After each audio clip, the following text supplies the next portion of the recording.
Dibawakan secara langsung dari Angkasa Puri Kota Media. Ini adalah debat model baru ekonomi Malaysia dan saya Syed Menawar akan gantikan saya. Saya Zulfitri Yusof dari Astro Awani. Anda boleh menyaksikan peristiwa yang penuh bersejarah ini, debat yang penuh debaran ini di seluruh platform kami di Astro Awani dan juga di seluruh platform RTM, di mana inilah masa dan juga detiknya untuk kita melihat penghujahan dua ahli politik kita untuk mencari solusi yang terbaik untuk ekonomi negara. Ya, mutakhir ini kita semakin melihat bagaimana debat membudaya. Saya kira ia sesuatu yang harus digalakkan kerana perdebatan berkait tentang perkara yang asasi, khususnya dasar-dasar. Apatah lagi kita membincangkan tentang ekonomi, tentu saja ia harus dibincangkan dengan penuh kematangan agar kita dapat membina negara ini secara lebih makmur. Dan sudah pasti saya ingin terangkan format debat ini, bagaimana ianya akan dijalankan untuk malam ini. Debat ini terbahagi kepada 4 pusingan, di mana pada pusingan pertama, kedua-dua pendebat akan mengemukakan hujah pembukaan. Masa yang ditetapkan adalah 12 minit. Seterusnya, di pusingan kedua, pendebat akan menjawab 2 soalan daripada moderator dan masa yang ditetapkan hanya 5 minit. Pusingan ketiga pula, pusingan yang saya kira paling menarik sekali, di mana sesi silang soalan oleh kedua-dua pendebat.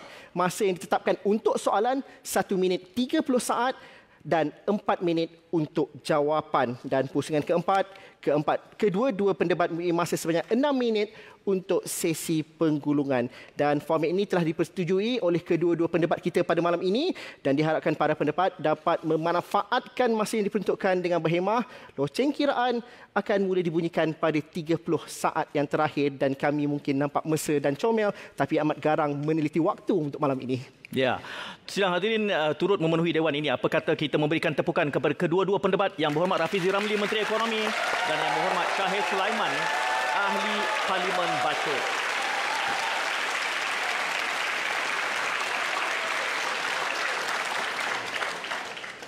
Anda sudah bersedia untuk mendengar hujah, mendengar visi dan juga misi mereka?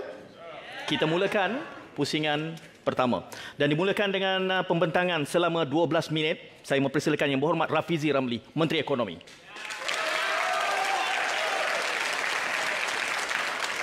Assalamualaikum warahmatullahi wabarakatuh. Salam sejahtera. Sebagai sebuah negara yang pesat membangun, Malaysia sudah tentu ada banyak cabaran.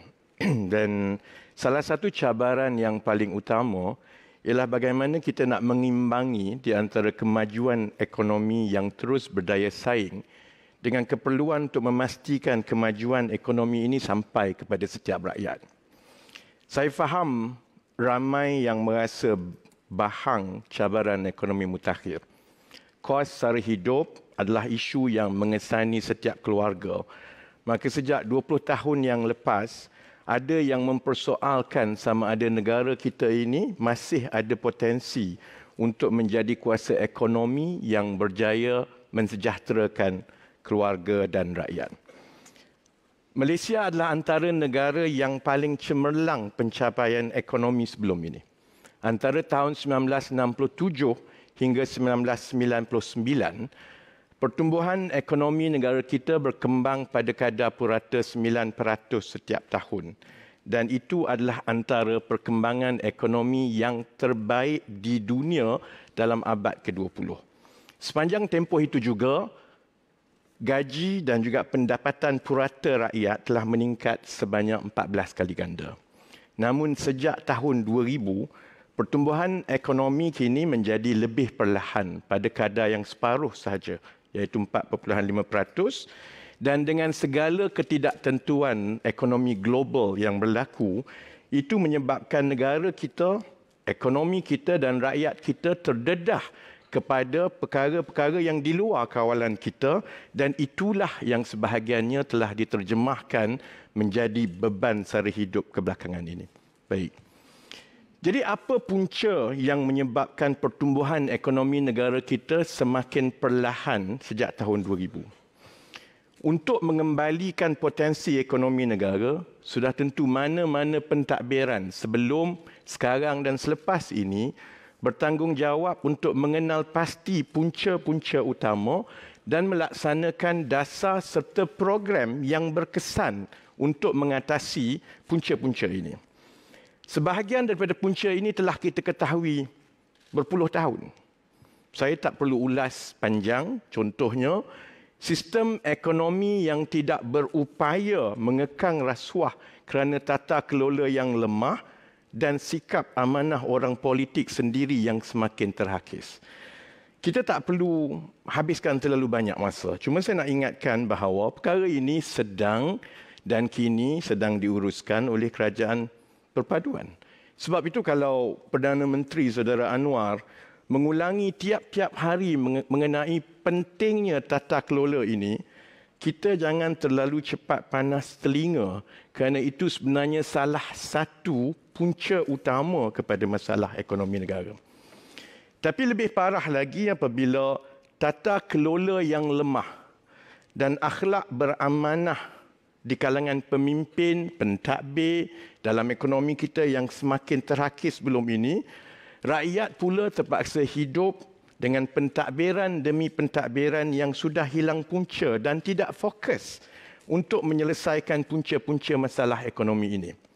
Akhirnya selepas 20 tahun, masalah-masalah ini telah menjadi masalah struktur yang sebati dengan ekonomi kita dan tidak lagi boleh diselesaikan dengan kaedah-kaedah lama. Dia seperti seolah-olah kekotoran-kekotoran yang bila tidak dibersihkan lama, dia menjadi karat. Jadi, kita kena terima hakikat bahawa punca pertama kelemahan ekonomi negara datangnya daripada ahli-ahli politik dan pemimpin sendiri. Sebab itu saya ingat yang pada peluang ini, orang seperti saya, Saudara Syahir, dan juga semua ahli politik di luar, kita wajar mohon maaf kepada seluruh rakyat Malaysia kerana pemimpin-pemimpin yang lemah, baik kami yang ada sekarang, baik yang pernah berada di dalam pentadbiran-pentadbiran sebelum ini, pemimpin yang tidak fokus dan tidak terlatih dalam menguruskan ekonomi telah menyebabkan negara kita tidak berkemampuan mengatasi masalah-masalah struktur ini dengan lebih awal. Dan masalah struktur ini boleh dibagikan kepada 3 masalah struktur utama. Pertama, ekonomi kita semakin ketinggalan berbanding dengan pesaing-pesaing kita. Kita terlalu selesa dengan limpahan ekonomi yang dibawa oleh industri yang berasaskan kepada kekayaan semula jadi kita. Contohnya khazanah minyak, contohnya industri peladangan. Industri-industri ini telah menjana hasil yang lumayan sebelum ini sehingga menyebabkan kita lalai untuk mempercepatkan lagi untuk kita menaik taraf industri lain. Akibatnya sebagai sebuah negara, kita tidak menaikkan gaji pekerja dalam sektor-sektor penting seperti perkilangan dan perkhidmatan kerana kita selesa dengan kegiatan ekonomi sedia ada kerana upah yang rendah akan tetap memberi pulangan hasil yang lumayan. Sekarang kita semakin bermasalah kerana untuk bersaing atas kelebihan upah yang rendah semata-mata, negara-negara jiran seperti Vietnam, Indonesia, Filipina, mereka juga menawarkan kos upah yang lebih rendah kepada pelabur-pelabur. Pada ketika ini barulah kita sedar bahawa kita ketinggalan dalam persaingan teknologi dan kepakaran. Kerana kita sepatutnya berada dalam kumpulan ekonomi yang bersaing dengan negara-negara seperti Korea, Jepun, China dan Eropah. Sebaliknya kita masih terperangkap dengan model ekonomi yang lama. Masalah struktur yang pertama ini kemudiannya membawa pula kepada masalah struktur yang kedua, iaitu gaji yang dibayar kepada rakyat adalah terlalu rendah dan tidak naik seiring dengan kenaikan harga barang sejak 20 tahun yang lalu. Antara perkara pertama yang saya lakukan sebagai Menteri Ekonomi ialah mengarahkan supaya statistik gaji diusahakan dan diterbitkan setiap suku tahun. Laporan statistik gaji yang baru saja diluncurkan minggu lalu mengesahkan hipotesis bahawa gaji yang rendah adalah masalah struktur nombor 2 dalam ekonomi negara kita. 50% dari pekerja kita dibayar bawah RM2,600 sebulan, iaitu hanya RM20 sahaja lebih tinggi dari garis kemiskinan isi rumah yang terkini iaitu RM2,580.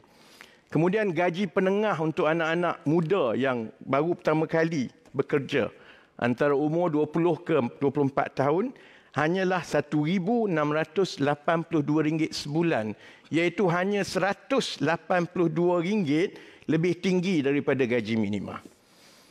Gaji yang rendah ini menyebabkan ekonomi kita menghadapi kesukaran untuk membangunkan bakat-bakat yang boleh menghasilkan ekonomi yang berinovasi dan bernilai tinggi, yang kemudiannya memanjangkan lagi masalah kita yang terperangkap dengan ekonomi bernilai tengah. Dan masalah struktur yang kedua tadi kemudiannya menyebabkan pula masalah struktur ekonomi yang ketiga, iaitu kedudukan kewangan kerajaan yang lemah. Pertumbuhan ekonomi yang lebih perlahan menyebabkan kerajaan-kerajaan sebelum ini bergantung kepada berhutang untuk membiayai projek-projek untuk merangsang ekonomi. Sahabat baik kepada saudara Syahir sendiri, Tan Sri Muhyiddin Yassin, cukup gemar untuk mengumumkan pakej-pakej perangsangan. Yang terbaru mengumumkan pakej rangsangan untuk Selangor pula. Tapi rakyat perlu tahu bahawa merangsang ekonomi dengan cara berhutang hanyalah meninggalkan bala kepada generasi muda yang akan menanggung hutang ini. Bila pertumbuhan ekonomi lebih perlahan dan gaji rakyat juga rendah, kutipan cukai kerajaan juga terhad. Lebih tenat apabila kerajaan mengambil sikap terus menghulurkan wang dan subsidi tanpa tersasar untuk meredakan kemarahan rakyat mengenai kos sara hidup tanpa menyelesaikan masalah-masalah pokok. Dan saya bagi contoh berkali-kali. Soal harga barang contohnya, kecenderungan kerajaan sebelum ini ialah menabur subsidi bila ada gangguan kepada bekalan makanan dan harga. Tetapi tidak disertakan dengan program-program khusus untuk menambah bekalan makanan kerana menabur wang itu lebih mudah daripada mengusahakan industri tani dan bekalan makanan yang mampan. Akibatnya, kerajaan demi kerajaan terus berhutang sehingga hutang kita telah mencecah 1.5 trilion ringgit di akhir tahun lalu, termasuklah tanggungan hutang skandal-skandal kewangan akibat tata kelola yang lemah. Jadi, ketiga-tiga masalah struktur ekonomi ini tidak lagi boleh diselesaikan dengan kaedah yang lama, iaitu berhutang demi menutup masalah ekonomi negara. Jadi sebab itu, apabila saudara Anwar membentangkan kerangka ekonomi madani, tujuannya ialah untuk menganjakkan pendekatan ekonomi negara untuk memberi pil ekonomi yang lebih radikal untuk kita menyelesaikan masalah-masalah pokok ini. Saya akan huraikan pil ekonomi ini. Sudah tentu mesti ada soalan daripada moderator mengenai pil ekonomi ini. Tapi saya nak sebut juga bahawa sebahagiannya telah pun berjalan. Untuk cipta industri baru contohnya, sebab itu kita lancarkan pelan peralihan tenaga. Kerana ini industri yang mendapat pelaburan paling tinggi dalam dunia. Ia bukan saja akan mencipta peluang-peluang ekonomi dalam bidang yang boleh menarik pelaburan besar, tetapi ia juga boleh menjadi daya tarikan kepada pelabur-pelabur kerana banyak syarikat berteknologi tinggi yang mahukan tenaga bersih untuk memindahkan operasi mereka ke negara ini. Saudara Anwar juga telah umumkan tentang dasar gaji progresif yang akan menaikkan gaji pekerja awam dan swasta. Ini kali pertama kerajaan campur tangan dalam menetapkan gaji semua pekerja.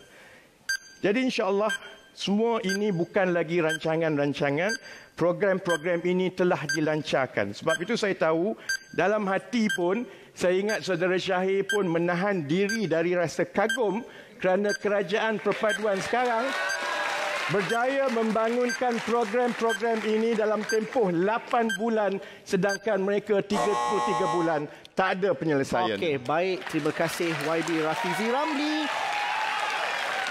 Okey. Saya teruskan dengan YB Syahir Sulaiman. 12 minit untuk hujah pembukaan anda. Silakan. Bismillahirrahmanirrahim. Assalamualaikum warahmatullahi wabarakatuh. Salam sejahtera. Rabbi shrah li sadri wa yassir li amri wahlul 'uqdatam min lisani yafqahu qawli. Moderator, saya ada 2 disclaimer sebelum saya proceed dengan hujahan saya. Yang pertamanya, saya tidak pernah berdebat. Ini kali pertama saya berdebat dan takdirnya saya kena berdebat dengan seorang menteri. Yang keduanya, YB Rafizi, seorang menteri, saya ahli parlimen pembangkang. So, YB Rafizi ada banyak advantage, DOSM bawah dia, jentera kerajaan, media bawah dia. So, it's not really a level playing field dengan izin.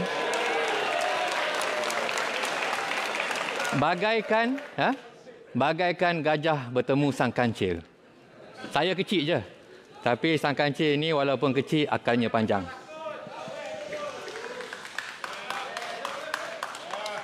Tuan Moderator, tajuk yang akan kita cerakinkan pada malam ini ialah model. Model baharu ekonomi Malaysia.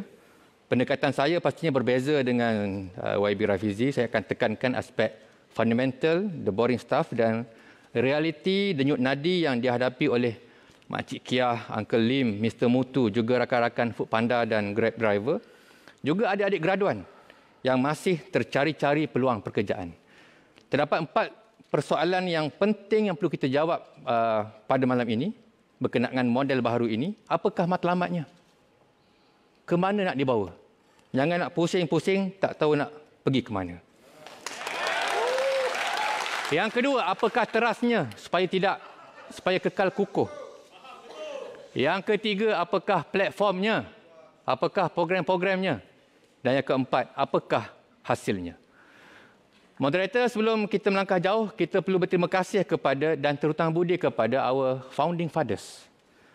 Bapa-bapa pengasas negara yang telah meletakkan asas-asas yang penting dalam pembentukan dan pembangunan negara. Tunku Abdul Rahman, bapa kemerdekaan, federalisme, demokrasi berparlimen, raja berperlembagaan, ekonomi pasaran terbuka. Tun Abdul Razak, bapa pembangunan, dasar ekonomi baharu, meletakkan national unity sebagai matlamat utama, bukannya economic growth. Dan Tun Dr. Mahathir Mohamad, dasar wawasan negara, wawasan 2020. Ini bagi saya adalah satu tapak tanah yang diwariskan kepada kita untuk kita bina rumah baharu yang lebih selesa. Melangkah ke hadapan, jika Tun Razak meletakkan national unity sebagai matlamat DEB, maka saya hari ini, Tuan Moderator, meletakkan national stability. National stability, kestabilan nasional sebagai matlamat utama. Mengapa? Kestabilan adalah satu unsur yang semakin pupus hari ini. Dunia pertembungan kuasa-kuasa besar. Di rantau kita ini, kita tersepit. Bak kata seorang menteri dahulu, elephant fight elephant. Dalam negara juga tidak stabil. Ekonomi tidak stabil. Perdana Menteri tidak stabil. Janji tidak ditepati. Ke hulu ke hilir naik heli.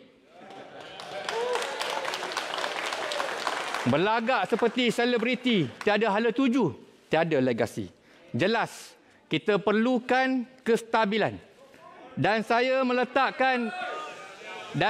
meletakkan national stability sebagai matlamat model baharu ekonomi Malaysia. Maka apabila matlamat telah jelas, we need stability. Bukan seperti ekonomi madani yang mahu menjadikan Malaysia sebagai antara 30 ekonomi terbesar dalam dunia. We want to be among the biggest. The biggest doesn't mean the best. We want to be the best. We want to be the stable. Namun apa guna jika yang kaya itu semakin kaya, yang miskin semakin miskin. Dan Makcik Kiah dan rakan-rakan peniaga jalanan terus mengeluh kerana hasil jualan dan keuntungan semakin mengecil. Terpenting di sini ialah pelaksanaannya, execution. I think Minister sangat setuju dengan ini. Bukan janji, bukan manifesto, bukan slogan, apatah lagi, bukan pengumuman yang tergesa-gesa. PRN, berbanyak pengumuman. Umum-umum, kemudian baru dikaji dan diperincikan. Tambahan pula, cabaran ekonomi global sangat dinamik. US, China, Russia, Ukraine dan 1001 legacy issues yang memelenggu negara, 1MDB, SRC, hutang 1.5 triliun, subsidi yang tinggi, gaji yang rendah dan jurang kaya miskin yang semakin melebar. Ini membawa kita kepada trust yang perlu dipasak bagi memacu pertumbuhan dan kestabilan ekonomi negara yang lebih kukuh. Iaitu yang pertama, trust yang pertama, keadilan ekonomi. Yang kedua, kitaran ekonomi. Yang ketiga, kesederhanaan ekonomi. Yang keempat, integriti ekonomi. Pertama, keadilan ekonomi. Berkait rapat dengan sumber pendapatan, source of income. Kerajaan ada panel lain. Belah sini okey, belah sana tak stabil. Pertama, keadilan ekonomi. Berkait rapat dengan sumber pendapatan. Kerajaan perlukan kutipan cukai. Dan cukai perlu bersifat adil dan inklusif. Peniaga menetapkan harga dan mengaut keuntungan perlu munasabah dan bertimbang rasa. Rakyat dan pekerja mendapat gaji dan upah perlu kemahiran dan produktiviti tinggi. Dalam hal ini, ekonomi, ekosistem percukaian, perniagaan, keuntungan, pendapatan perlu adil, tidak menindas dan tidak counterproduktif. Kiblatnya, wala ta'kulu amwalakum bainakum bil batil. Al-Baqarah 188. Dan wa ahallallahu al-bai'a wa harrama riba. Al-Baqarah 275. Yang kedua, kitaran ekonomi. Jurang kaya miskin. Bandar luar bandar. Jurang antara kaum, jurang antara negeri dan masalah kemiskinan. Kemiskinan yang tersingkap dan yang terperangkap. Rujuk laporan Dawson. Ini juga amat penting bagi menangani masalah kronisme, nepotisme, monopoli, Alibaba, AP, kartel, orang tengah yang disebut oleh Wabi Rafizi tadi, yang mencengkam ekonomi dan menyakau keuntungan di atas kesusahan rakyat. Kiblatnya Al-Hashr ayat 7, kaila yakuna dulatan bainal aghniya'i minkum.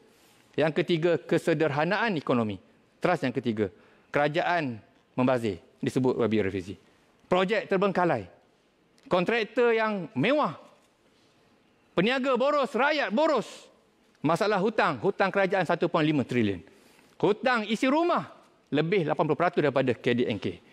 Perlu kepada dasar penjimatan, value for money dan supaya kesal limpahan multiplier effect yang lebih tinggi. Kiblatnya Al-Isra 29, wala taj'al yadaka maghlulatan ila unukik wala tabsutha kullal bast fatakunda maluma mahsura. Allah kata, tangan kita ni jangan letak di leher, jangan kedekut. Dan jangan kamu lepaskan tangan itu seluas-luasnya. Jangan boros. Fatakunda maluma mahsura.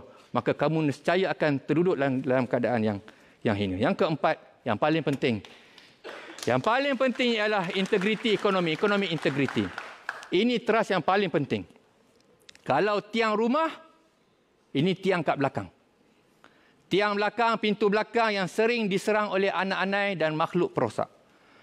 Dalam kes-kes rasuah, yang didakwa ialah pemberi atau penerima rasuah. Bukan pemberi dan penerima rasuah. Dia salah satu. Contoh yang dituduh dengan 47 pertuduhan. Dia seorang saja, bukan dan, dia atau. Yang memberi tak didakwa. Kes Banglo, kes Terowong, sama juga. Dan Datuk Seri Najib. Datuk Seri Najib didakwa, disabitkan kesalahan, sekarang dalam penjara. Dalam penjara. Tetapi, yang merosakkan dia, orang keliling dia, masih bebas di luar sana. Jadi kiblatnya ialah la'ana Rasulillah ar-rashi wal murtashi. Ini bukan doa, ini hadis. Itu sebab baik awak diam. Baik awak diam. Rasulullah melaknat ar-rashi wal murtashi. Rasulullah melaknat perasuah dan penerima rasuah. Ar-rashi wal murtashi itu dilaknat dan bukannya dia atau. Dalam bab ni, tata kelola disebut oleh Wabi Rafizi tadi lebih janggal dalam bab tata kelola ini. Saya mari daripada Bacok. Di Bacok saya tak jumpa seorang pengerusi masjid dan bendahari masjid orang yang sama. Saya tak jumpa. Tak ada persatuan PIBG, pengerusi PIBG dan bendahari PIBG orang yang sama. Tak ada. Di Pandan mungkin ada. Di Bacok tak ada. Tetapi di Putrajaya ada. Kita jumpa pengerusi dan bendahari orang yang sama. CEO dan CFO orang yang sama. Tata kelola bukan contoh yang baik. Jadi Tuan Moderator, saya kira cukup setakat itu dahululah. Saya ada seminit lagi. Saya nak berhenti di sini dan ayat terakhir saya buat satu observation. Saya buat satu pemerhatian. Kita dengar Wabi Rafizi sebut di awal tadi dalam bahasa Melayu. Dan saya rujuk teks-teks ucapan Wabi Rafizi dalam bahasa Inggeris. Dan teks ucapan Perdana Menteri ketika peluncuran ekonomi madani juga versi bahasa Inggeris. Saya cross-check dengan dokumen-dokumen kertas dasar, policy notes, advisory notes, recommendation daripada IMF dan World Bank kepada negara-negara membangun seperti Malaysia. Saya dapati terlalu banyak persamaan word by word. Saya tak kata Anwar dan Rafizi meniru, tetapi saya kata banyak yang sama. Persoalannya, apakah kiblat dasar ekonomi Anwar dan Rafizi? Saya ada dokumen. Okey, tamat sudah. Terima kasih. Sesi pertama. Ya. Peringatan mesra untuk anda sekalian yang menonton. Kita ada 2 orang pendebat dan harapnya ketika perdebatan berlangsung, kita semua bertenang, kita hadam apa yang sepatutnya dihadam.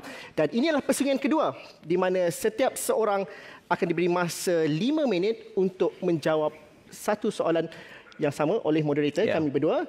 Pusingan pertama, Tuan Syed, silakan tanyakan soalan yang sama kepada keduanya. Baik, terima kasih Zul. Cabarannya adalah untuk bertanya soalan yang sama kepada Menteri dan juga tadi persoalan dibangkitkan sekufu atau tidak gandingan perdebatan hari ini.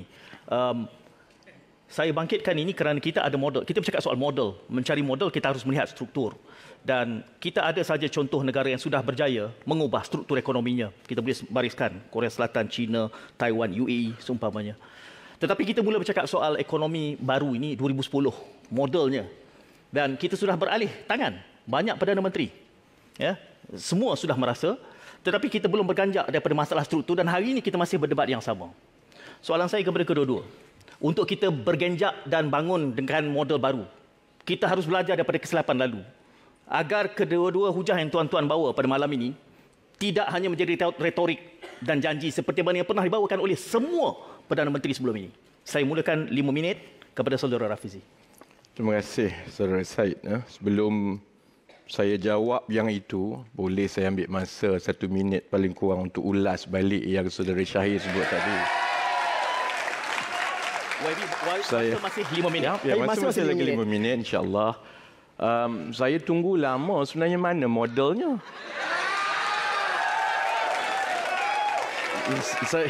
Saya ingat malam ini saya tak payah berceramah politik, tapi yang saya dapat adalah ceramah politik yang berulang-ulang. Dan alhamdulillah, tapi semua yang disebut itu nampaknya bersetuju dengan yang saya sebut kerana kerjanya hanya mengulang-ulang semua yang saya sebut. Cuma beza dia hanya satu saja, Saudara Syahir menambah dengan dalil-dalil. Jadi saya ingat, betul lah saya kata tadi, Saudara Syahir memang malam ini akhirnya berjaya melepaskan geram selama ini menahan diri untuk kagum. Baik ya? Kepada soalan yang Saudara Syed Munawar tanya tadi, kan model ekonomi baru yang diluncurkan oleh Datuk Seri Najib tahun 2010 dahulu, ada beberapa perkara yang ada persamaan dan telah dikenal pasti masalah puncanya. Yang pertama ialah tentang perangkap middle income trap. ataupun kita tersangkut di rantaian nilai pertengahan. Sebab itu, kaedah yang diambil dahulu yang kita perlu pelajari daripada 2010, ada beberapa perkara yang kita perlu elakkan. Pertama ialah pentadbiran yang terdahulu demi untuk melonjakkan kegiatan ekonomi ke arah nilaian tinggi, kita ambil jalan ke arah projek-projek mega. Sebab itu pada ketika itu, kita ada ETP, GTP yang menyenaraikan berpuluh-puluh projek berbilion-bilion, dan kita ada beberapa projek-projek skala besar, termasuklah MRT, ECRL dan sebagainya, termasuklah 1MDB juga. Yang akhirnya kita tahu bahawa keadaan itu sebenarnya tidak menyelesaikan masalah struktur, tetapi hanyalah kosmetik untuk memberi gambaran bahawa negara kita ini sedang rancak ekonominya, dan hasilnya kita sekarang ini menanggung hutang 1.5 trilion. Jadi perkara itu cukup penting. Sebab itu kalau ada orang tanya kenapa pentadbiran Kerajaan Perpaduan sekarang tak umumkan projek, kerana kita nak pastikan apa-apa projek itu mestilah projek swasta yang berdaya saing, yang tidak melibatkan daripada peruntukan rakyat. Yang kedua yang kita perlu belajar ialah apabila model ekonomi baru yang diluncurkan tahun 2010 itu, ia banyak menggunakan perunding-perunding daripada luar yang pada pandangan saya mengenepikan penjawat-penjawat awam. Yang digaji, yang nampak gah, kerana pada ketika itu untuk ditunjukkan ia gah, tetapi akhirnya selepas segala pelancaran, segala orang kata perkara-perkara yang nampak cantik, untuk dilaksanakan itu kemudian ditinggalkan kepada penjawat-penjawat awam, dalam keadaan penjawat-penjawat awam tidak sangat dilibatkan di dalam perancangan terlebih dahulu. Sebab itu sekarang ini juga pendekatannya cukup berbeza. Setiap satu kerangka yang telah diluncurkan setakat ini, baik ekonomi madani, baik pelan peralihan tenaga baru, baik kajian separuh penggal selepas ini, tidak ada satu pun yang dibuat oleh perunding-perunding. Jadi kalau Saudara Syahir cuba memberi persepsi seolah-olah ini ditiru daripada IMF, bercakaplah dengan pegawai-pegawai kerajaan yang bertungkus lumus selama ini membuat kerja ini, kan? Dan Saudara Syed, ada juga beberapa perkara yang model ekonomi baru 2010 itu tidak ambil kira. Contohnya kerana untuk menangani masalah gaji yang rendah, itu satu perkara yang cukup sukar. Jadi model itu langsung tak menyentuh tentang gaji.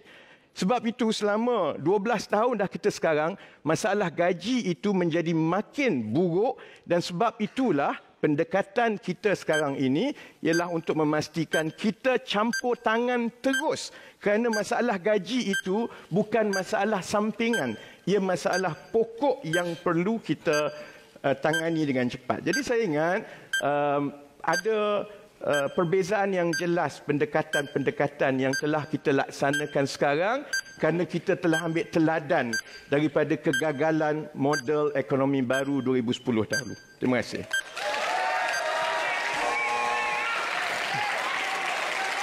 Baik, YB Syahir Sulaiman, untuk soalan yang sama silakan dalam masa 5 minit. Terima kasih. Saya di awal tadi saya sebutkan bahawa dalam kita berbincang tentang model ekonomi, kita perlu clear apakah matlamatnya pertama. Dan saya very clear. Matlamat saya jelas. National Stability. DEB,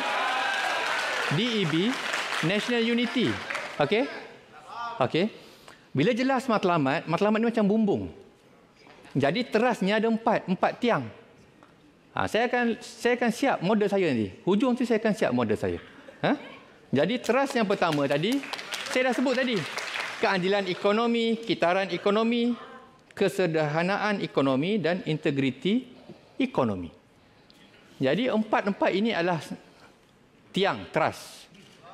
Dan selepas ini akan ada platformnya, akan ada dindingnya, dan apakah hasilnya. Jadi inilah model. Kita nak bincang ni ialah model, bukannya program. Dan saya dengar di awal pembentangan YB Rafizi tadi bercakap tentang problem statement. Problem je. Problem itu ini. Problem. Dengar. The first few minutes is always about problems. Problem statement. There is no action. Separuhnya baru. Itu kita boleh cerakinkan sama-sama. Dan saya kagum dengan kawan saya di EPU, di IBN Negara. Mereka sangat dedikasi, bekerja di bawah menteri-menteri yang hebat. Dan saya sebutkan di awal tadi, antara cadangan structural reform for economic growth, 3 pillars economic policy priorities. Pertama, investment. Kedua, fiscal responsibility. Yang ketiga, structural reforms. Ini bukan dokumen kerajaan. Wording sama, nak sebut wording sama. Typical structural reforms.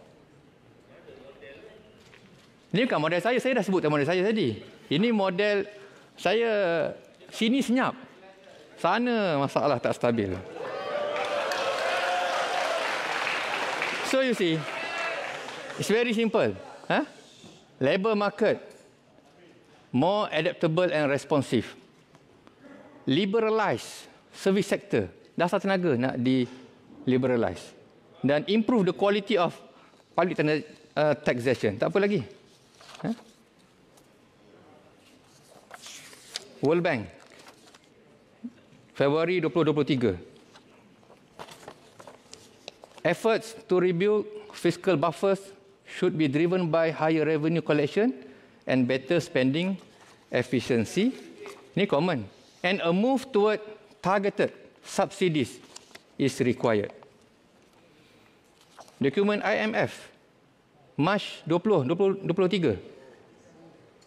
A gradual fiscal consolidation strategy is needed to rebuild buffers. Critical investment is needed.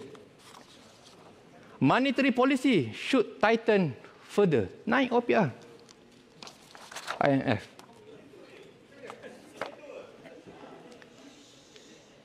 Ministerial address by the Honourable Rafizi Ramli, Minister of Economy, Invest Fair 2023, 3 Jun 2023. Institutional reforms are prerequisite. This administration will focus on fiscal consolidation, resource allocation, high value industries. Wording sama. Dan tak tahan tu, dia suruh buat 3-4 perkara sama. Nombor 1 sama, nombor 2 sama, 3 sama, 4 pun sama. Saya nak sebut sini bukan apa. Kita kena ada identiti. Kita kena ada model ekonomi kita ni, kita kena ada hala tuju. Kena ada hala tuju. Yang pertama, nak pergi ke mana? Yang keduanya, kena ada identiti. Dan ini bulan kemerdekaan. Kita kena patriotik. Kita kena patriotik. Jadi yang saya sebut tadi itu, matlamatnya dan 4 terasnya itu coming from my heart. Dan saya rujuk kepada dan saya expand dasar ekonomi baru. A two-pronged strategy. Ultimate aim ialah national unity, two-pronged strategy, serampang 2 mata, poverty eradication and to restructure the society. Okey, terima kasih YB Shahir. Pusingan pertama untuk soalan daripada moderator. Kami rasa sejuk tapi panas di sana. Tapi tenang semuanya kerana kita rasa profesionalism oleh kedua panelis dan juga pendebat sangat terselah. Kita juga perlu profesional juga sebagai penonton untuk menghadam dan juga tenang dengan suasana yang ada. Tapi dalam masa yang sama, soalan saya kepada kedua-dua YB saya ni mudah sahaja.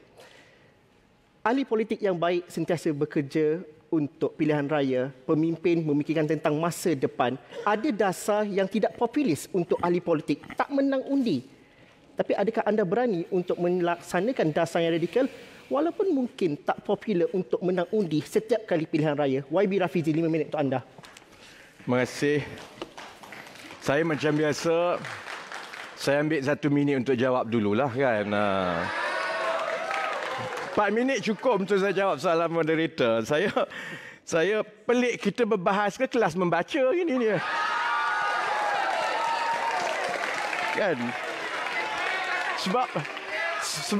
Sebab itu saya ajak berbahas kerana rekod-rekod daripada Presiden PAS sampai ke sekarang ni orang paling pandai dalam PAS pun, moderator tanya soalan lain, dia tak jawab, dia pusing-pusing. Baik ya.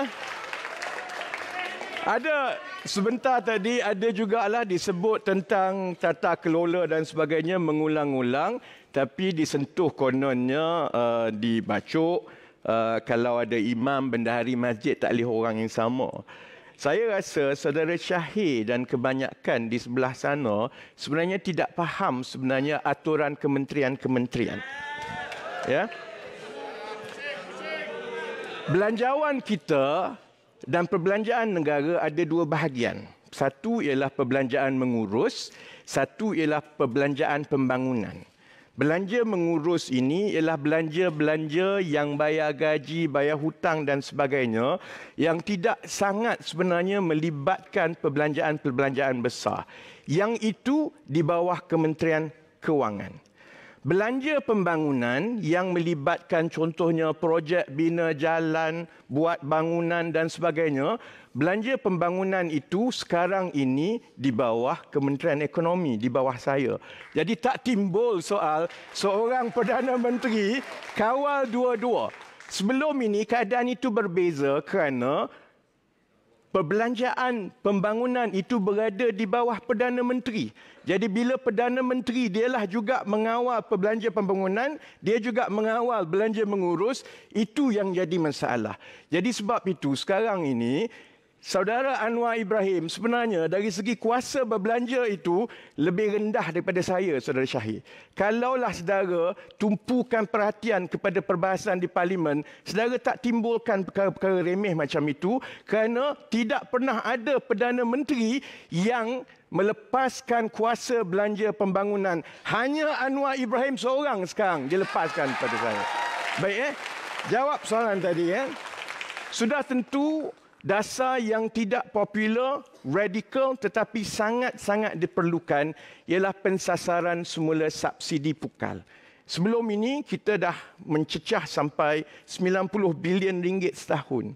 Yang kita bayar subsidi RON 95, subsidi elektrik, subsidi diesel, subsidi LPG dan sebagainya.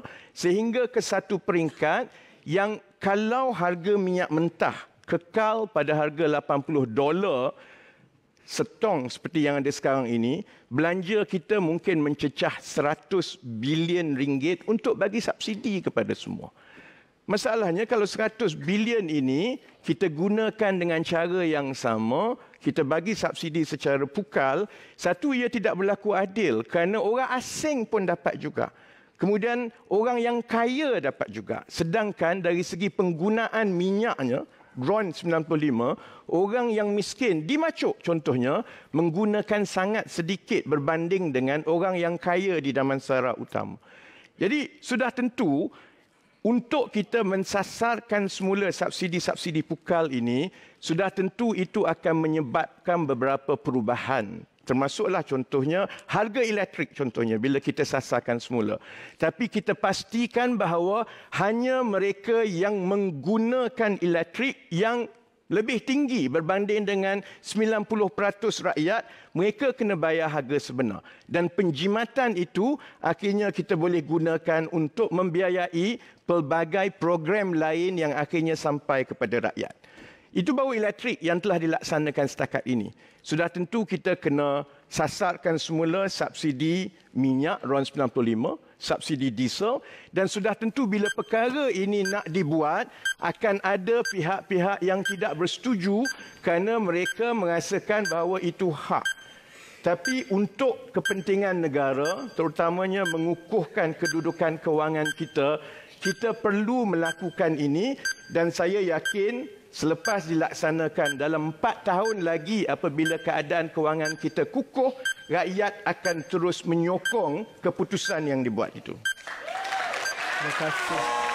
Okey, terima kasih Wabi Rafizi.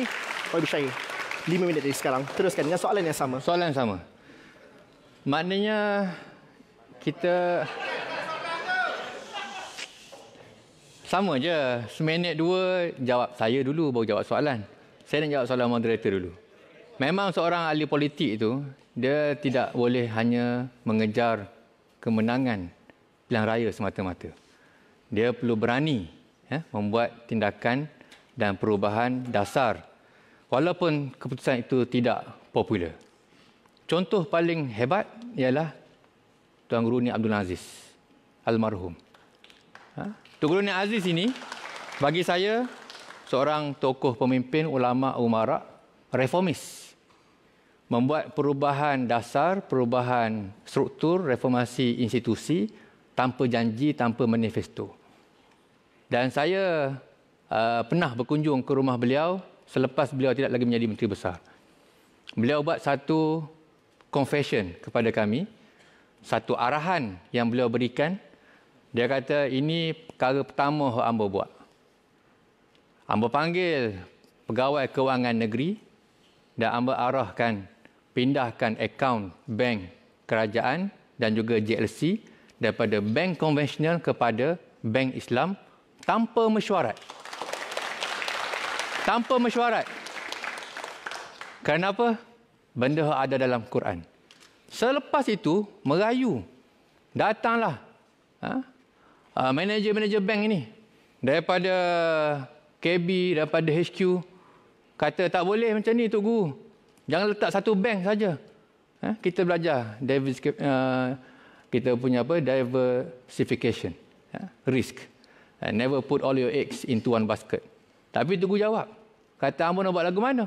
Hamba ada saja baku Islam. Tapi hebatnya Tok Guru Ni Aziz tahun 90. Masa tu tak ada lagi. Masa tu hanya ada tertingkap Islam. Masuk kaunter Maybank, 10 kaunter, hujung tertingkat Islam. Berkembang menjadi subsidiary, full-fledged Islamic banking. Maybank Islamic, CIMB Islamic, Hong Leong Islamic, Public Bank, semua ada.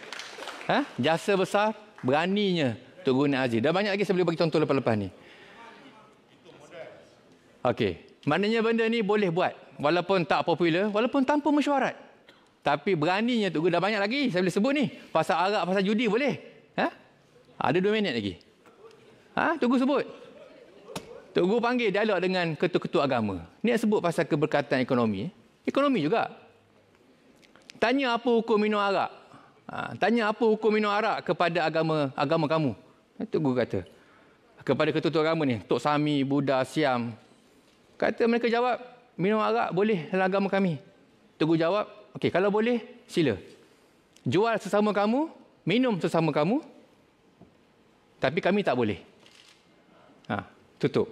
Untuk kamu buka. Judi, mereka kata agama kami larang. Tak baik. Tok Guru kata, kami pun haram. Jadi Tok Guru pun tutup premis judi. Selang beberapa bulan, tak habis lagi. Selang beberapa bulan, datang sekumpulan isteri dan anti-anti. Orang Kelantan tahu cerita ni. Ucap terima kasih kepada Tok Guru. Tok Guru, buat apa mari? Tok Guru, terima kasih pada Tok Guru. Anti-anti ni. Kenapa? Suami kami sudah tidak mabuk-mabuk. Suami kami sudah tidak pukul-pukul. Tak pukul orang, tak pukul-pukul dah. Suka hati kami sekarang. Alhamdulillah. Jadi nak sebut bahawa soalan tadi, maknanya sebagai seorang pemimpin, dia boleh tanpa mengira tindakan itu populis ataupun tidak. Dan tentang tata kelola tadi, Perdana Menteri pegang Menteri Kewangan, saya nak ingatkanlah. September 16, 2015, Facebook Rafizi Ramli. Rang Undang-Undang Persendirian, PM tidak boleh jadi Menteri Kewangan.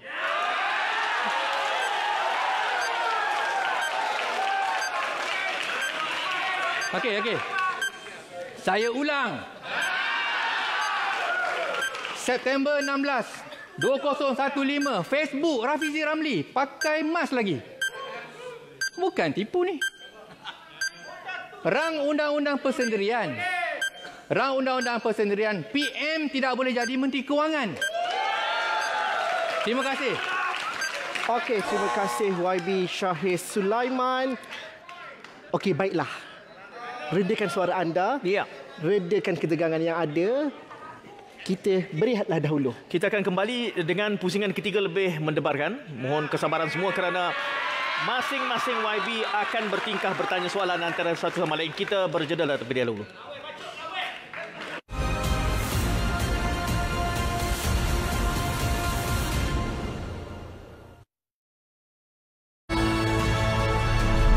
Hasil perpaduan bersama. Inisiatif sudah bermula. Perbaikan dan pembaharuan dilaksana. Demi negara, rakyat sejahtera. Ketika harapan masih menyala bagi membina negara bangsa. Mandat rakyat paling utama atas nama Malaysia.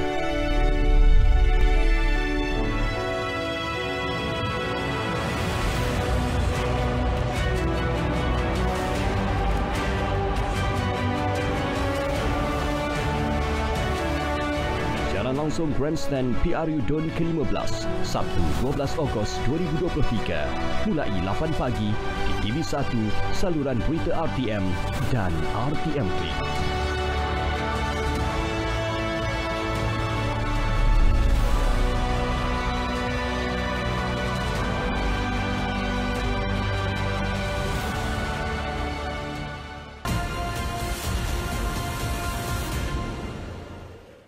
Bertemu kembali kita dalam debat model baharu ekonomi Malaysia yang dipancarkan secara langsung dari Studio M1 Media City Angkasa Puri, dipancarkan juga kepada anda di seluruh platform kami di Astro Awani dan juga di platform RTM. Dan ini adalah pusingan ketiga, pusingan soal jawab, pusingan silang soalan pendebat di mana setiap satu soalan ada 1 minit 30 saat dengan jawapan 4 minit, di mana dalam pusingan ini 2 soalan akan diajukan oleh YB Rafizi, 1 minit setengah soalannya, 4 minit jawapan, dan seterusnya 2 soalan pula diajukan oleh YB Syahir kepada YB Rafizi. Dan kalau sudah pun bersedia, YB Rafizi, soalan pertama anda. Terima kasih. Saya yakin saudara Syahir sedia maklum tentang keadaan hutang dan kedudukan fiskal negara. Dan ia tidak perlukan seorang menteri untuk tahu. Malah segala persediaan saya pada hari ini ialah berdasarkan Google sahaja sebab semua data dah ada di DOSM. Tak perlukan persediaan daripada kementerian-kementerian. Jadi saudara Syahir pun berada dalam keadaan yang sama dengan saya dari segi kedudukan untuk berbahas pada hari ini. Jadi saya pasti saudara Syahir sedia maklum dalam keadaan hutang negara yang tinggi yang tidak dipertikaikan oleh sesiapa pun. Jadi soalan saya, apakah saudara Syahir akan menggunakan kaedah yang sama yang Kerajaan Kelantan baru-baru ini menggunakan dengan Kerajaan Persekutuan, iaitu memohon agar hutang-hutang yang dia dah belanja dimaafkan tanpa dia bayar? Adakah kalau PAS dan saudara Syahir menduduki kerusi yang boleh mengawal ekonomi negara, adakah itu kaedah yang digunakan oleh saudara Syahir dan PAS untuk menyelesaikan hutang Kerajaan Persekutuan sekiranya PAS diberi amanah untuk mengendalikan ekonomi negara? Okey. YB Syahir, 4 minit daripada sekarang, jawapan anda. Terima kasih. Hutang secara asasnya wajib dibayar. Itu secara asasnya. Kita kena setuju bahawa hutang, tak ada hutang yang boleh dimansuh dan tak ada janji untuk mansuhkan hutang PTPTN pun tak boleh kita percaya. Maknanya hutang ini cara asasnya perlu dibayar. Yang kedua, federalism. Hubungan state dan juga federal government. State sebagai anak, ada masa-masa tertentu mereka perlukan bridging financing. Ada masa-masa tertentu sumber pendapatan kerajaan negeri itu tidak cukup pada bulan tersebut. Jadi perlu kepada soft loan mana-mana.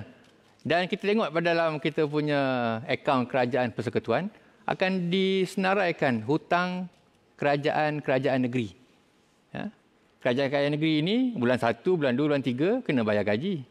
Tapi mungkin dia punya hasil mereka itu mungkin masuk bulan 4, bulan 5, bulan 6.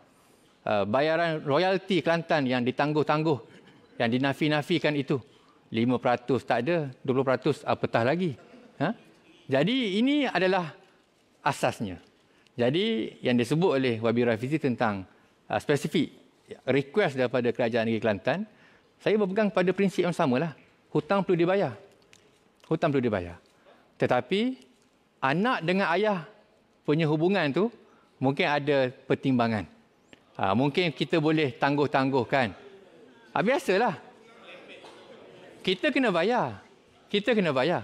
Tetapi kita boleh refinancing ataupun kita adjust kita punya mortgage, itu biasa. Bukan dengan ayah pun, dengan bank pun boleh buat. Jadi ini, federal government sebagai ayah kepada state government. Dan federal government pula dengan bank negara. Dan sebenarnya bank negara ataupun federal government ini juga menerbitkan bond. Bond ini disubscribe oleh institusi seperti PNB, tabung haji dan seumpamanya menggunakan deposit caruman rakyat. Jadi itulah kitaran hutang yang berlaku dalam negara kita. Jadi ringkasnya, secara prinsip tadi, saya kira hutang perlu dibayar dan sebagai federal government, jika ada ruang-ruang untuk pertimbangan, tengok pada anak kita ni, anak kita ni mungkin bulan tu putus duit, mungkin bulan depan baru ada duit, kita boleh bagi.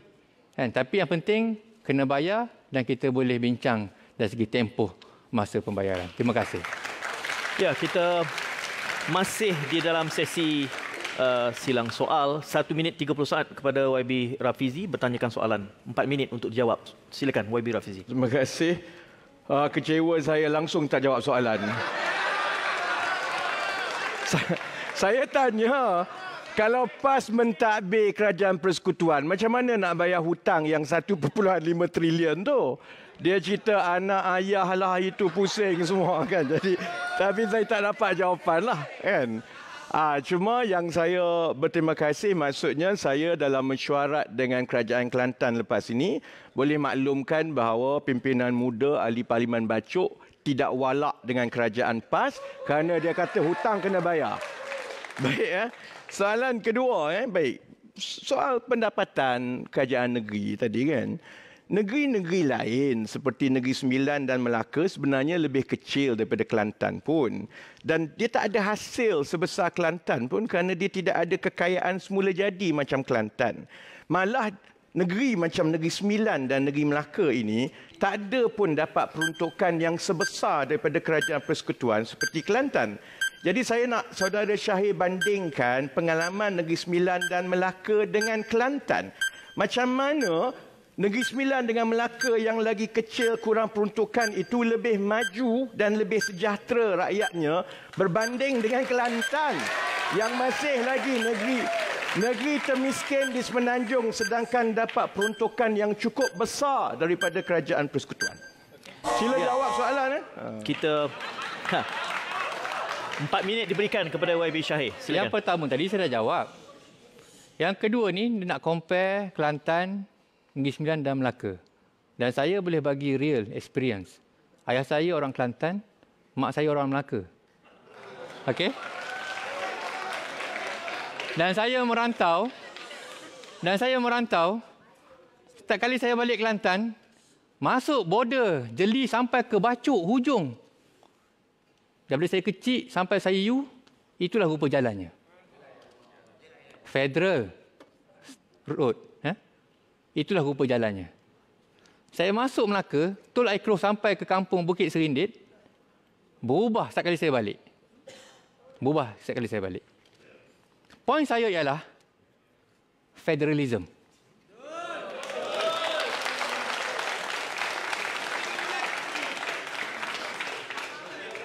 You tak rasa Kelantan dinafikan? Masa YB Rafizi pembangkang pun benda sama.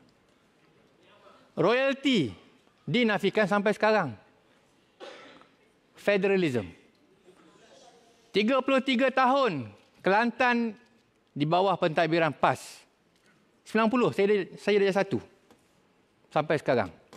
33 tahun PAS bawah Kelantan di bawah PAS tidak pernah merasa nikmat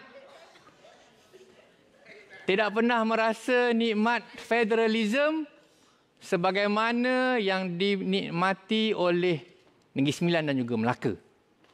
33 tahun. Okey? Kecuali 2 tahun saja. 2 tahun saja. Apabila Kerajaan Kelantan dan Kerajaan Persekutuan bersama-sama di bawah Tan Sri Muhyiddin dan juga Datuk Seri Ismail Sabri.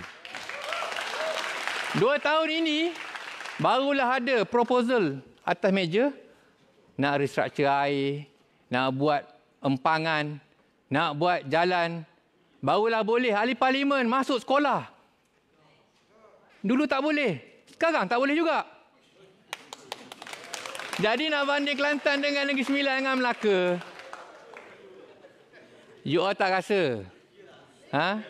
You all tak rasa? Jadi pembangkang, tangan diikat, sepatut dapat RM100, royalti dinafikan. Terengganu, dapat royalti. PAH menang 99, hilang royalti. Ini, dan you nak compare. Tapi hebatnya Kelantan boleh survive.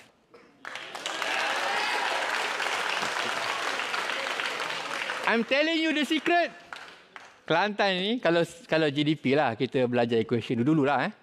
GDP ni, C plus I plus G plus X minus M. Ni kan formula. Consumption plus investment plus government spending. Negeri lain, government spending tinggi. Kelantan, yes, kita admit, government spending very low. But the consumption, purchasing power Kelantan sangat tinggi. Orang Kelantan, rumah biasa. Tapi harta, tanah, lembu, kambing. Mereka ni menyimpan aset. Bukan berbelanja.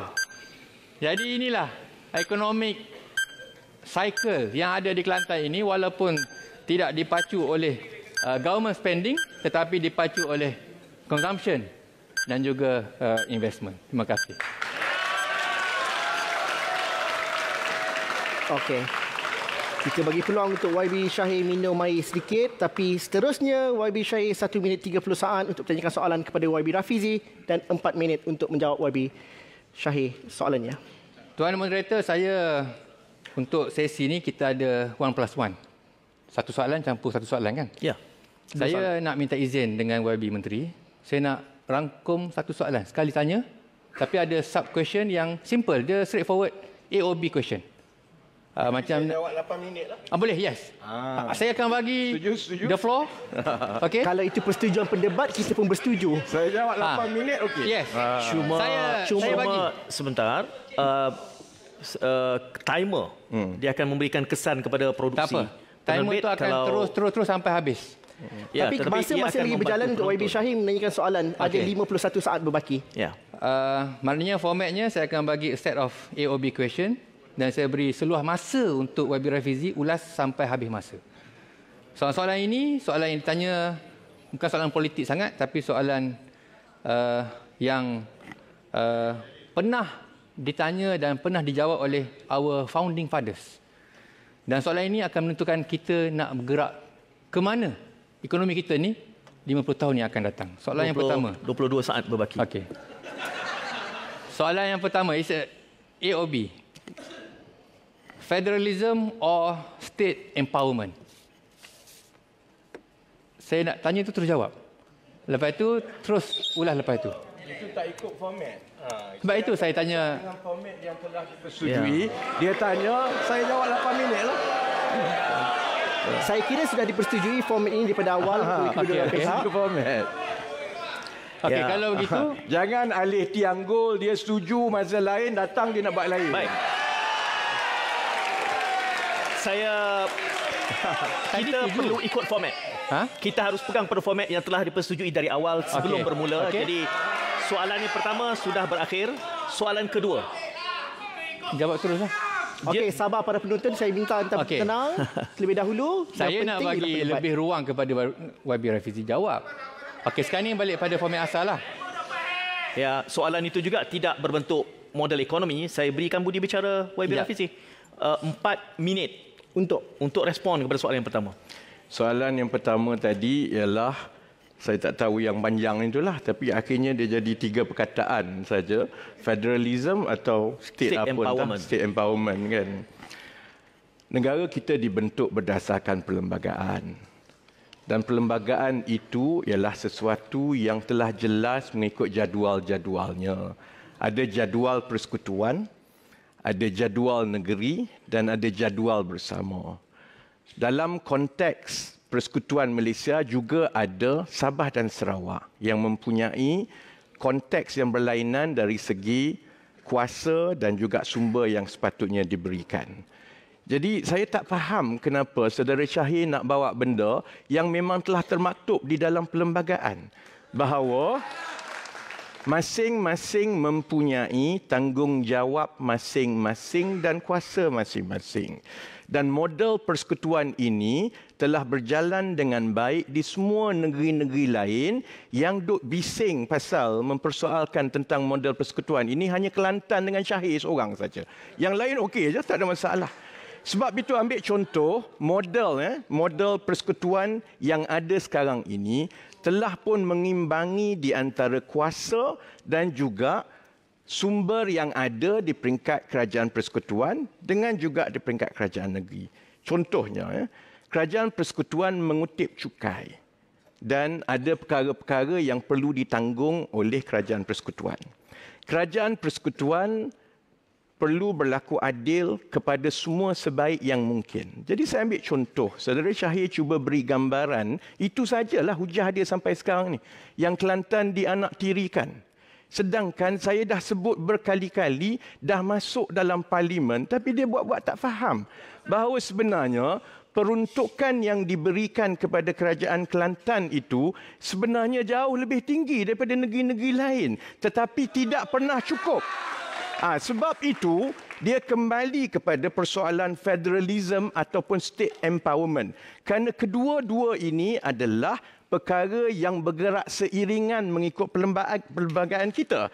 Ada negeri yang bila dia tumpukan kepada yang mana bidang kuasa kerajaan negeri, bekerjasama pula dengan kerajaan persekutuan, negeri-negeri itu walaupun hasil buminya tak banyak macam Kelantan, walaupun peruntukan persekutuannya tak banyak macam Kelantan, tetapi ia boleh menjadi jauh lebih baik daripada Kelantan. Itu yang saya sebut tentang Melaka dan Negeri Sembilan tadi. Masalah kita ialah sekiranya kerajaan persekutuan, tak kisahlah parti mana jadi kerajaan persekutuan ni, telah menjalankan tanggungjawab mengikut perlembagaan, dah bagi peruntukan, dah tolong, dah buat perancangan, tetapi kerajaan negeri itu tidak cekap mentadbir. Yang masalah dia ialah bukan soal peruntukan federalism, soalnya kalau ada kerajaan negeri yang tidak mahir dan hanya sibuk berpolitik, akhirnya bagilah empowerment macam mana pun kepada kerajaan negeri itu. Yang kita ada ialah bukti-bukti seperti air Kelantan Sendirian Berhad yang sampai sekarang tak selesai lagi. Jadi sebab itu bagi saya, dia tak timbul soal federalism atau state empowerment. Ini telah dipersetujui sejak negara kita merdeka lagi, bahawa ia mestilah bergerak seiringan, masing-masing ada tanggungjawab. Sebab itu kerajaan negeri, jangan mudah bila kamu gagal, kamu tuduh kepada ini semua masalah kerajaan persekutuan. Gagal, mengakulah gagal macam di Kelantan sekarang. Terima kasih. Ya, soalan kedua susulan 1 minit 30 saat YB Shahir kepada YB Rafizi. 1 minit 30 saat. Soalan kedua lah. Saya pilih yang senang lah untuk YB Rafizi. Soalan pertama itu dijawab oleh Tunku Abdul Rahman. Soalan yang kedua ini oleh Tun Razak. Adakah YB Rafizi mahu meneruskan dasar-dasar affirmative action ataupun kita sepenuhnya kepada meritokrasi? Terima kasih. Kita berikan sedikit masa untuk set timer. 4 minit timer. Untuk, ya, silakan YB Rafizi. Terima kasih. Ya, kita akan meneruskan dan menambah baik dasar-dasar yang bersabit dengan memberi keadilan sosial mengikut keperluan dan juga kumpulan. Sebab itu soal meritokrasi atau tidak ini perlu dilihat dalam konteks negara kita. Ambil contoh, seorang pelajar daripada Baco, dia mungkin dapat 8A atau 7A, tidaklah secemerlang seorang pelajar Melayu juga daripada Damansara Utama yang pada setiap hari dia ada private tutor. Jadi soal affirmative action ataupun bantuan seperti yang telah dijamin di dalam perlembagaan kita ialah soal memastikan setiap anak-anak kita yang ada potensi mendapat keadilan sosial dan keadilan ekonomi untuk dibantu. Sebab itu ia tidak boleh dilihat semata-mata dari lensa pariti semata-mata yang tidak mengambil kira banyak lagi faktor-faktor lain. Seorang anak yang cemerlang di Kapit contohnya, walaupun dia hanya 5A, tetapi kalau dia kena berjalan sampai 5 km pergi sekolah, sudah tentu anak itu lebih cemerlang daripada anak saya di Putrajaya. Jadi tak timbul soal itu, Zara Syahir. Yang timbul sekarang ialah bagaimana dalam keadaan negara kita lebih ramai yang cerdik, yang muda-muda. Dalam keadaan kita nak pastikan bahawa lebih ramai mendapat kemudahan yang hampir sama di mana-mana. Di mana kita nak cari wang supaya kita boleh tambah lagi kemudahan dan keadilan sosial ini kepada semua, supaya kita tidak sampai bergenerasi bergaduh pasal meritokrasi lawan affirmative action. Affirmative action, meritokrasi dan sebagainya, ini adalah tanggungjawab kita kepada anak-anak kita untuk pastikan mereka dapat peluang yang sama. Yang masalahnya ialah sekiranya di sebalik affirmative action, di sebalik meritokrasi ini disalahgunakan untuk kumpulan-kumpulan tertentu sahaja yang akhirnya mendapat kelebihan sehingga menidakkan kumpulan lain atau anak lain yang selayaknya juga patut mendapat bantuan daripada kerajaan. Itu isu dia. Jadi dia tak timbul soal perkara pokok, dia timbul beberapa perkara tentang perincian. Tetapi yang lebih penting ialah soal bagaimana kerajaan kita membina lebih banyak infrastruktur. Sekolah, universiti. Kalau universiti itu cukup dan dapat memberikan ruang yang sepenuhnya kepada jumlah-jumlah anak-anak yang lepasan SPM yang semua cemerlang, maka tak timbul soal affirmative action, soal meritokrasi ini, kerana tempatnya mencukupi. Dia jadi isu apabila kedudukan kewangan negara kita ini semakin lemah sehingga menyebabkan kerajaan tidak ada kemampuan untuk menyediakan kemudahan-kemudahan dan peluang-peluang kepada seberapa ramai yang mungkin. Sebab itu maka akan timbul soal kuota, soal kena beratur dan sebagainya. Ia berbalik kepada sebenarnya perbahasan asal kita, iaitu apakah model ekonomi yang kita perlukan supaya dengan kedudukan kewangan yang lebih mampan, maka itu membolehkan kerajaan memperuntukkan lebih banyak untuk membina infrastruktur pendidikan, peluang-peluang perniagaan supaya kita boleh luaskan, kerana itu akhirnya juga membantu untuk memperkuatkan struktur ekonomi seperti yang saya ulas awal-awal tadi. Baiklah. Tamat sudah pusingan ketiga, sesi silang soal pendebat. Kini kita masuk ke pusingan keempat, pusingan penggulungan, di mana setiap pendebat diberikan masa sebanyak 6 minit. Saya mulakan dengan YB Syahir Sulaiman. Silakan, 6 minit bermula sekarang. Terima kasih, moderator. Jadi, kita telah tengok ada dua gambaran model daripada YB Rafizi dan daripada saya. Kesimpulannya, kita boleh put aside kita punya politik, kita punya retorik ini. Ekonomi negara, ekonomi keluarga, bagi saya, kemuncaknya ialah perlu ada nilai keberkatan. Perlu ada nilai keberkatan. Saya recap dalam saya punya model. Nilai keberkatan ini, ziyadatul khair, bertambah-tambah kebaikan. Dan saya recap, model ekonomi saya ini ada bumbungnya, iaitu national stability, kestabilan nasional. Itu bumbungnya. Dan ada 4 tiang yang saya telah kupas di awal-awal tadi, di tengah-tengah tadi, walaupun ada orang buat tak faham. Dan ada satu halaman di model ekonomi baru itu, iaitu keterjaminan makanan. Dan inilah tawaran saya, satu model baru, rumah baru untuk 30 juta rakyat Malaysia.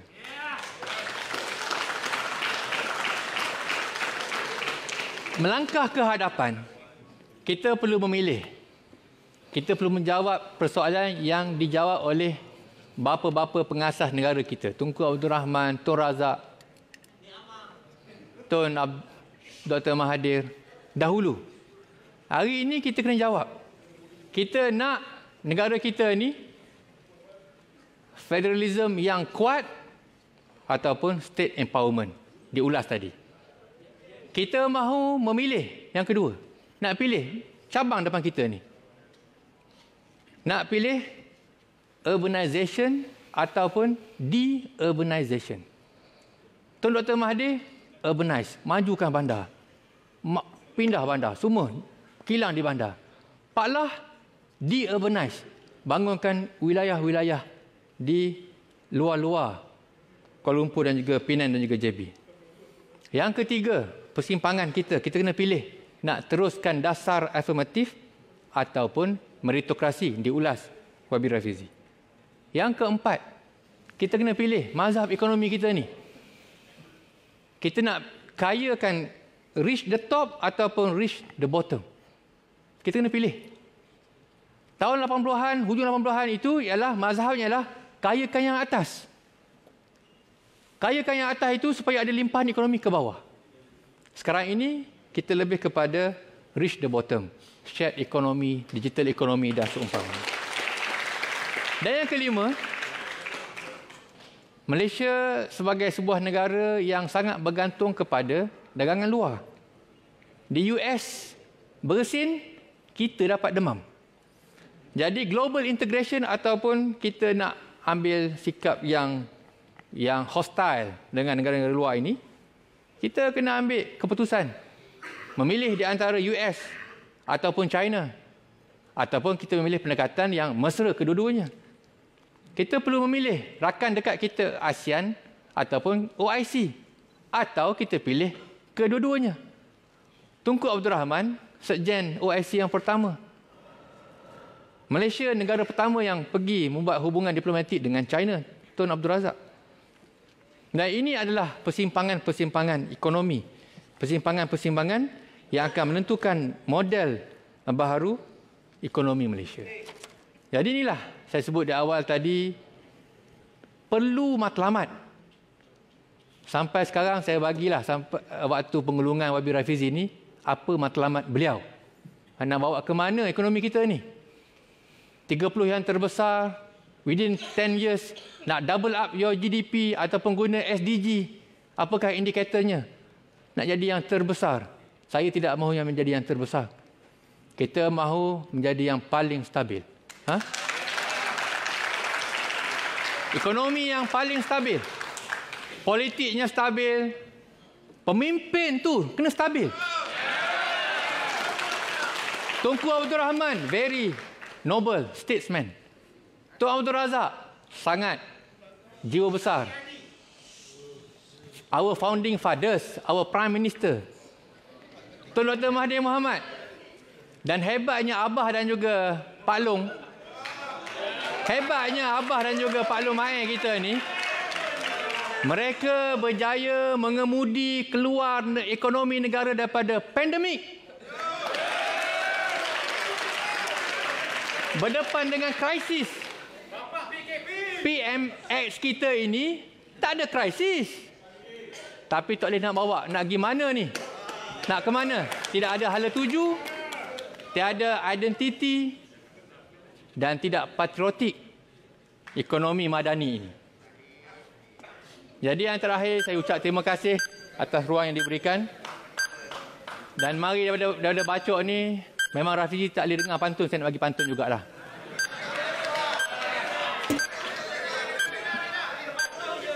Kalau memilih tempat mandi, yang pertama Teluk, kedua pantai. kalau memilih pemimpin negeri, yang pertama elok, kedua pandai. Pantun anak muda. Roh, neh, buang yang keruh, ambil yang jernih. Terima kasih YB Shahir Sulaiman. Masa sudah tamat dan 6 minit penggulungan YB Rafizi. Silakan terus. Terima kasih. Perdebatan kita malam ini menunjukkan beberapa perkara. Pertama, bahawa masalah ekonomi negara ini sebenarnya jauh lebih rumit kerana ia telah lama berakar umbi sehingga masalah-masalah ini menjadi bersaling kait antara satu sama lain. Keduanya, masalah-masalah struktur ini memerlukan kaedah yang radikal dan berlainan dari apa yang pernah dibincangkan sebelum ini. Oleh itu, mereka yang diberi amanah mengemudi ekonomi mestilah meneroka penyelesaian yang di luar kotak, bukannya menggunakan pendekatan yang serupa seperti sebelum ini. Ketiga, masalah-masalah struktur yang rumit ini memerlukan masa untuk dirungkai dan tidak akan selesai dengan satu dasar atau satu pengumuman sahaja. Setiap dahan masalah-masalah itu mestilah ditangani dengan program-program yang khusus. Dan program-program ini perlu diharmonikan dan disatukan mengikut satu kerangka ekonomi yang jelas yang memandu program-program ini. Yang sebelah sana dia ulang masalah-masalah. Katanya dia kata, Shahir tadi kata kononnya ini problem statement tapi tidak ada penyelesaian. Dia terlupa sebenarnya penyelesaian itu telah pun sedang berjalan sekarang. Usaha kerajaan perpaduan setakat ini, saudara-saudari, telah menunjukkan hasil-hasil awal. Kita sudah mengatasi masalah kenaikan harga yang berterusan yang telah ditinggalkan oleh sahabat-sahabat saudara Shahir dari kabinet yang lepas. Inflasi bulanan telah turun dari bulan pertama kami mengambil alih dan kini berada pada paras yang paling rendah dalam 12 bulan. Hala tuju penggajian rakyat juga sudah ada. Dan rakyat akan mula merasai gaji yang lebih tinggi tahun depan apabila Saudara Anwar Ibrahim mengumumkan peruntukan kerajaan untuk menaikkan gaji rakyat dalam belanjawan yang akan diumumkan dan dibentangkan dalam bulan Oktober ini. Minat pelabur juga semakin pulih. Bukan sahaja pelabur-pelabur besar mengumumkan pelaburan jangka panjang mereka seperti yang kita duduk dengar ni, kemudian Sanusi tolong ambil kredit. Pelabur-pelabur dana pendek juga telah kembali ke bursa saham kita pada kadar yang lebih tinggi berbanding dengan negara-negara serantau ASEAN ini dalam tempoh 2 bulan yang lalu. Jadi, adakah ekonomi kita telah pulih? Sudah tentu tidak. Tetapi kita berada pada landasan yang baik. Jika kita kekal pada landasan ini, insya-Allah Malaysia dijangka akan menyertai kelab negara-negara berpendapatan tinggi ataupun yang sering disebut sebagai negara maju di antara tahun 2026 dan 2028. Saya tak berminat sangat dengan soal jawatan-jawatan ini, tapi saya teruja untuk menyelesaikan cabaran ekonomi yang kita ada. Jadi kalau saya nampak kasar dengan yang muda seperti saudara Shahir ataupun pimpinan muda dari pembangkang yang lain yang ambil tahu tentang ekonomi, itu sebenarnya kerana saya berharap mereka menjadi lebih baik dan lebih cerdik daripada senior-senior mereka yang ada sekarang. Saya berharap mereka tidak mempolitikkan amanah nasional untuk memperbaiki ekonomi negara ini demi hanya beberapa tontonan di TikTok saja. Saya berharap mereka bersikap jujur dengan rakyat bahawa amanah ini untuk menyelesaikan masalah ekonomi negara memerlukan ilmu ekonomi yang sepadan dengan cabaran ekonomi ini, memerlukan pengalaman mengendalikan ekonomi yang boleh membawa tawaduk kepada amanah yang akan dipikul, dan supaya orang seperti Shahir takut kepada kesan bila kita sibuk bertiktok dan tidak kompeten dalam menjalankan tugas. Sebab itu, mengemudi ekonomi memerlukan ahli ekonomi yang betul-betul faham, bukannya mereka yang membaca sekerat-sekerat, apatah lagi baca copy-paste yang tadi itu, hanya untuk membuat kandungan di TikTok mengenai ekonomi. Jadi saya nak tutup begini. Mungkin panas sedikit penyokong-penyokong nak dengar. Tapi saya ada last word. Jadi sila dengar. Saudara Syahir adalah generasi baru pimpinan PAS yang ada potensi untuk menjadi ahli politik yang boleh mengenengahkan isu ekonomi pada harapan saya secara lebih matang dan adil. Jadi saya berharap selepas perdebatan ini, beliau bersikap lebih adil di masa akan datang mengenai cabaran ekonomi negara. Dan jika sikap tawaduk itu ada, insya-Allah jika satu hari nanti PAS diberi amanah menjaga ekonomi negara, saya berharap prestasi Malaysia nanti di bawah PAS adalah lebih baik dari apa yang kita lihat di Kelantan. Terima kasih. Baiklah, tamatlah sudah semuanya 4 pusingan. Tenang semuanya, anda boleh bersorak. Hujah telah dicanai dan juga dicadangkan. Kini tugas kita sebagai rakyat untuk meneliti dan dengar. Tenang semuanya. Apa kata kita berikan tepukan kepada kedua-dua YB yang hadir ini? Dan harapnya ini adalah permulaan untuk budaya debat yang lebih baik di masa akan datang. Kita harapkan bermula budaya debat matang yang tidak melibatkan character assassination. Kerana itu yang Malaysia perlukan. Okey, baiklah. Saya kira cukup dahulu. Ini sahaja masa yang kita ada untuk debat model baharu ekonomi Malaysia. Itu tajuknya hari ini. Semoga kita mendapat manfaatnya. Rakyat mendapat cadangan yang terbaik. Sekian saja, saya Zulfikri Yusof. Saya Munawar. Kita jumpa lagi. Assalamualaikum. Kita jumpa lagi nanti. InsyaAllah pastinya ada.